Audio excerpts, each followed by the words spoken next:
I never thought much about my stepmother before. She was just there, my father's wife, a woman who slipped into our lives without much noise. She cooked dinner, kept the house clean, made small talk at the table. I never paid her much attention, until I noticed something was off. It started subtly. My dad would go to bed early, exhausted from work.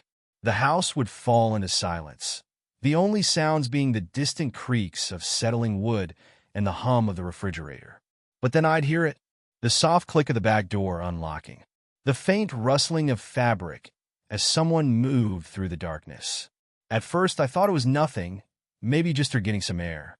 But then it happened again, and again, and every time, she was always heading toward the barn. Midnight, our family's prize stallion, was kept there. He had been my father's pride and joy for years, the horse he had raised since it was a foal. My stepmother never seemed interested in him before. So why was she sneaking out to the barn every single night? One night, curiosity got the best of me. I decided to stay up and watch her. I waited in my room, the clock ticking painfully slow. Midnight came and went. Then, at exactly 12:17 a.m., the familiar click of the back door. I crept to my window, pulling the curtain back just enough to see outside.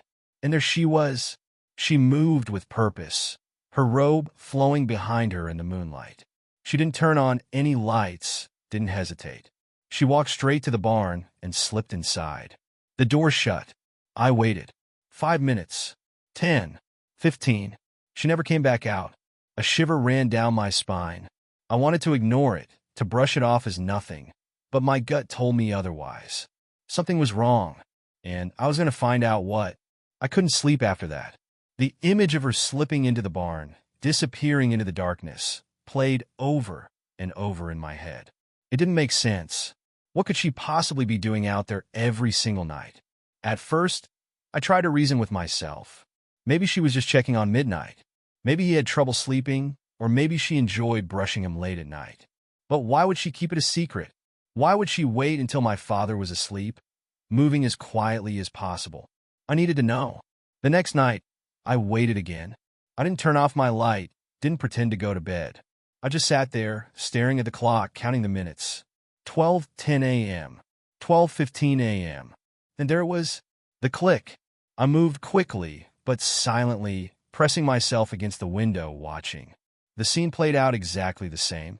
She stepped outside in nothing but her robe, her bare feet silent against the grass.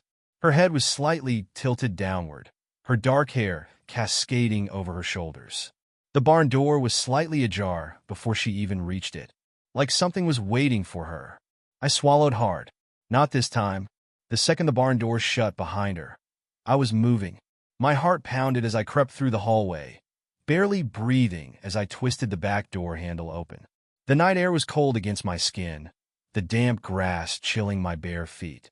The barn loomed ahead, its dark wooden frame almost too quiet. No sounds of hooves shifting, no restless movements from Midnight. Just silence. I reached the side of the barn, pressing my back against the cold wooden wall. I could hear something now breathing. Deep, slow exhales, steady and controlled. But it wasn't just my stepmother's. There was something else. A second breath. Lower. Stronger. A shiver ran through me. I crouched slightly, shifting toward the open crack in the door, my fingers barely steady enough to push it open a fraction of an inch. Then I saw her. She was standing beside Midnight, her hands trailing down his neck, her touch slow, deliberate. Her robe had slipped from her shoulders, hanging loosely around her arms. Midnight stood completely still, his eyes dark and focused. And then she spoke. Not like someone talking to an animal, like someone talking to a person. "You always understand me, don't you?" she whispered. "You listen. You see me." Midnight exhaled again, slow and deep. My stomach twisted. I didn't know what I was watching, but something inside me screamed that it wasn't right. Then she did something that made my blood run cold. She leaned in, closer, her lips moving against his ear, whispering, soft, intimate. Midnight shifted slightly, his breath coming out faster now. I felt something crack inside me. I took a step back, my foot catching against a loose rock. The sound echoed through the night. louder than a gunshot in the silence. She froze. Her head snapped toward the door. For the first time, I saw her face, and she was smiling. I barely had time to react.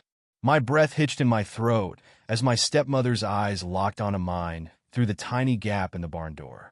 The soft glow of the lantern behind her flickered, casting her features in a strange, shifting light. But that smile, it wasn't embarrassed. It wasn't shocked. She was amused. I felt my stomach twist into a knot. She should have been startled. She should have yelled, should have run after me, should have done anything but just stand there smiling like she had been expecting this all along. I bolted. I didn't think. I just turned and ran, my bare feet slamming against the cold grass, my breath coming out in ragged gasps. The house had never felt so far away. I fumbled with the back door handle, my fingers slick with sweat, and threw myself inside, slamming the door behind me. For a moment, I just stood there, my chest heaving, my ears straining to hear if she was coming after me. Nothing. The night was completely still. I backed away from the door, my heartbeat hammering in my ears. My hands were trembling as I climbed the stairs two at a time and locked my bedroom door behind me. My mind was spinning. What the hell had I just seen? It wasn't normal. None of it was normal. She had been talking to Midnight like he was human, whispering to him like she was telling him secrets meant only for them. And the way he reacted, it was too calm, too knowing. But the worst part? She hadn't been scared when she saw me watching. She had been waiting. I barely slept that night. Every time I closed my eyes, I saw her standing in the barn, her fingers tangled in Midnight's mane, her lips moving in whispers I couldn't hear. And her smile, that eerie, knowing smile. The next morning, I came downstairs late, my whole body heavy with exhaustion. My father was already at the table, sipping his coffee, scrolling through the news on his phone. And she was there too, sitting across from him, stirring her tea slowly, her delicate fingers wrapping around the handle of the cup. Her eyes flicked up to mine the moment I stepped into the room. A slow smile curled at her lips. "Morning, sweetheart," she said. I froze. I expected her to act normal, to ignore what happened, maybe even pretend like nothing was wrong. But no, she was playing with me. I clenched my jaw, forcing myself to sit down across from her. My hands curled into fists beneath the table. My dad yawned, barely noticing the tension between us. "You slept late," he muttered. "You feeling all right?" I swallowed hard. My mouth felt like sandpaper. I could feel her watching me. I nodded stiffly. "Yeah, just tired." She let out a soft hum, taking a slow sip of her tea. "Didn't sleep well?" she asked, tilting her head slightly. I met her gaze, trying to keep my face neutral. Something like that. Her lips curled higher. My stomach twisted. She knew. She knew I had seen everything, and she wasn't even trying to hide it. She was playing with me. My father sighed, setting his phone down. "I swear, you kids are nocturnal." He chuckled, standing up and stretching. "I've got an early shift today. You two hold down the fort, all right?" I barely heard him, because the second he stepped out of the room, she leaned forward, resting her elbows on the table. And in a voice only I could hear, she murmured, "You should come back tonight." The rest of the day passed in a blur. My mind was stuck on those words. "You should come back tonight." It wasn't a threat. It wasn't a request. It was a promise. I could still feel her breath against my skin when she said it, soft and deliberate, like she knew I would, like I had no choice. I tried to avoid her, but it was impossible. Every time I walked into a room, she was already there, cooking in the kitchen, folding laundry, moving through the house as if everything was normal. But it wasn't, because every time I glanced at her, she was already looking at me. And every time she caught my gaze, she would smile. By the time night fell, my nerves were shot. I sat in my room, staring at the clock, watching the minutes tick by. My father had gone to bed early, exhausted from work. The house was silent. Then, at exactly 12:17 a.m., I heard it. The back door. I clenched my jaw. My whole body screamed at me to stay put, to lock my door and pretend I didn't hear anything. But that wasn't an option anymore. I needed to know. I had to know. I slipped out of bed, moving as silently as possible.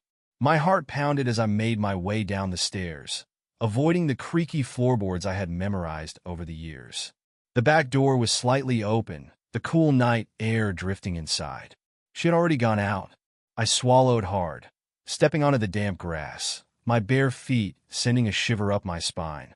The barn loomed ahead, its large wooden doors slightly ajar, like it was waiting for me. I crept forward, my breath shallow. Inside, the lantern was already lit, flickering against the walls. The air was thick, warm, filled with the scent of hay and something else. And then I saw her. She was standing in front of Midnight, her hands trailing down his side.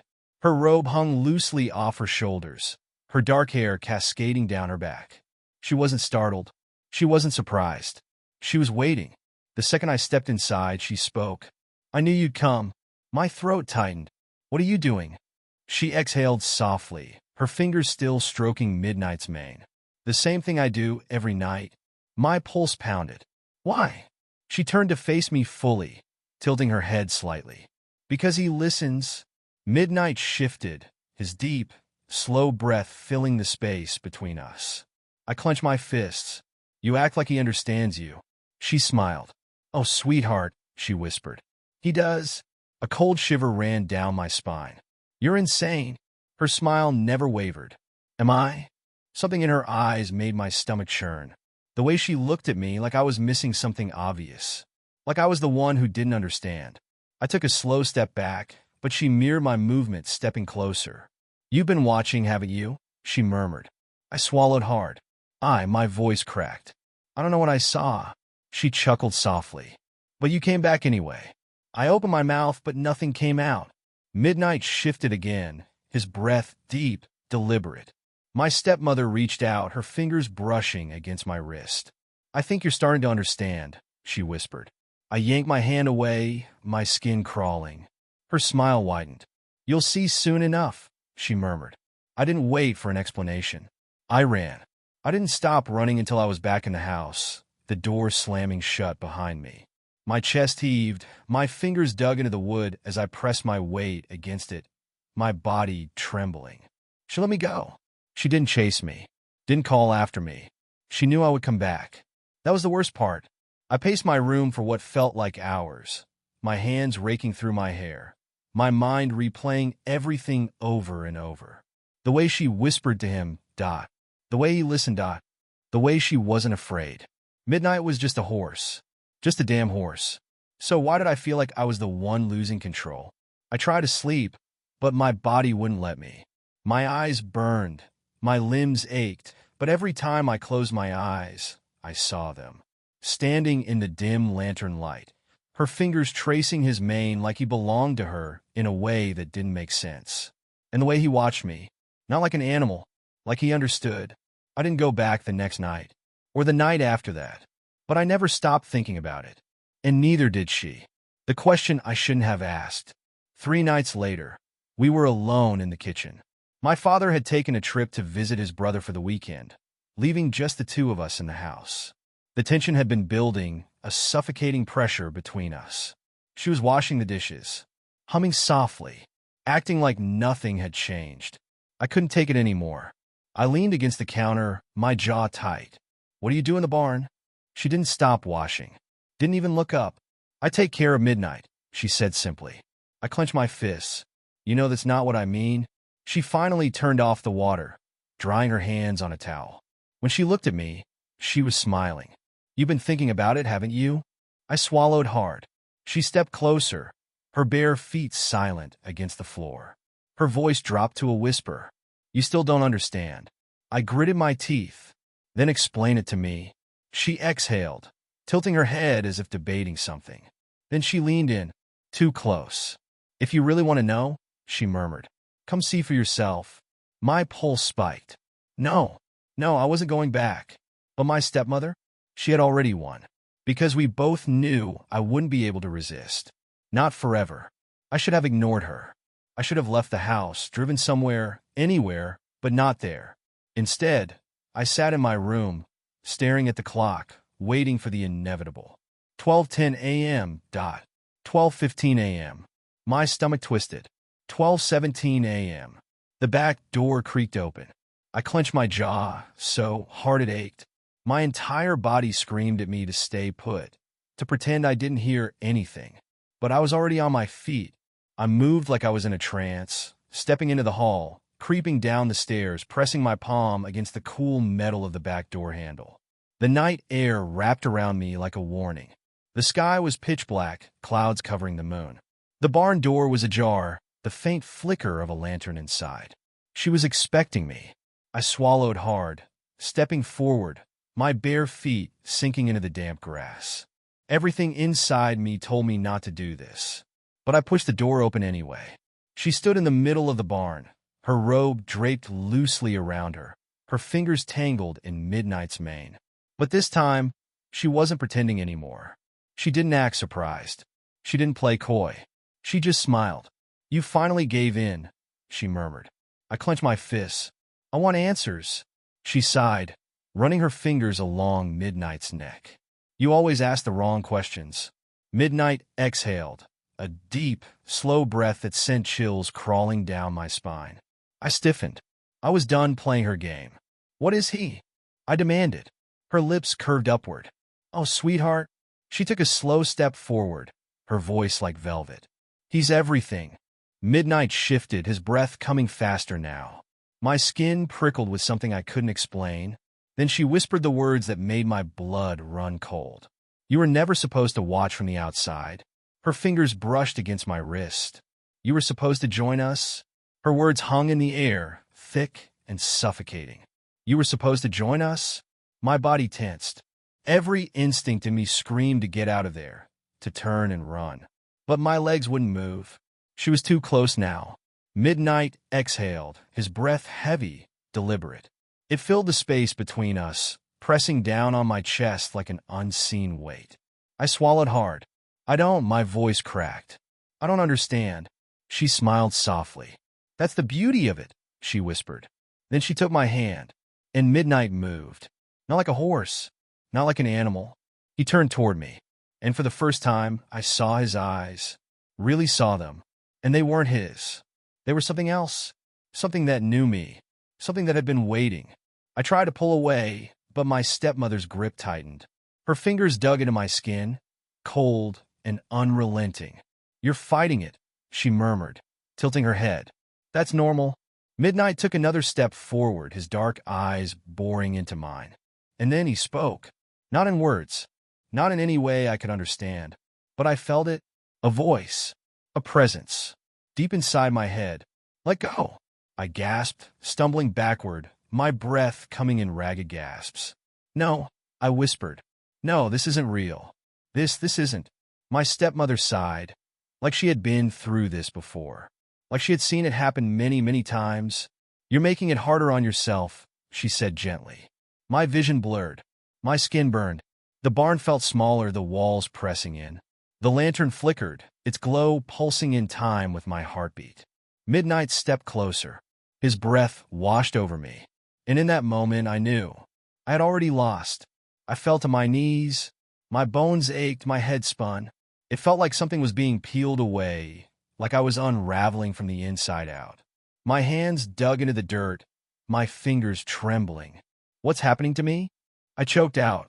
Midnight lowered his head. His breath ghosted over my skin. I felt it inside me. "You were always meant for this." A sob tore from my throat. "Please," I whispered. "Please, I don't want this." My stepmother knelt beside me, stroking my hair like a mother comforting a child. "Shoo," she soothed. "It's almost over." My fingers curled, my vision darkened, my body twisted into something unfamiliar. I tried to fight it, but it was too late. The barn was silent. The first rays of morning sunlight filtered through the wooden beams, casting long, golden streaks across the hay-covered floor. My stepmother stood by the stall, running her fingers through the mane of a new horse. Its coat gleamed under the soft light. It blinked, dark eyes adjusting to the morning glow. She smiled, leaning in close, whispering something only he could hear. "See," she murmured. "Now you understand." The horse exhaled. Deep, slow, familiar. He was never meant to be an outsider. He was meant to become one of them. "What do you think about this?"